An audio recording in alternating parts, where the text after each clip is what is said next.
একক সিদ্ধান্তে ইন্টারনেটটা বন্ধ করে দেওয়া হয়েছিল, যেটা পরবর্তী তখন আমরা অনেক কিছু বলতেও পারিনি, স্বাধীনতা সেইভাবে ছিল না। তাই আলহামদুলিল্লাহ এখন তো আমরা অনেক কিছু সাহস করে বলতে পারি নতুন সরকারের জন্য।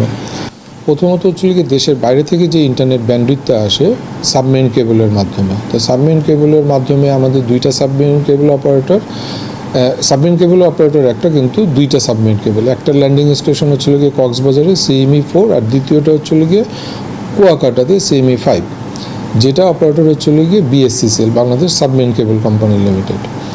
আচ্ছা, দ্বিতীয়টা হচ্ছিল গিয়ে ইন্ডিয়া থেকে 6টা ITC operator, international terrestrial operator, 6টা অপারেটর ইন্ডিয়া থেকে ব্যান্ডউইথ আমদানি করে। এনাদের কাজ হচ্ছিল গিয়ে IIG, 36টা IIG-কে ইন্টারনেট গেটওয়ে অপারেটর যারা, ওনাদেরকে ব্যান্ডউইথটা প্রদান করে থাকে। IIG অপারেটর ISP অপারেটরকে ব্যান্ডউইথটা প্রদান করে। ISP operator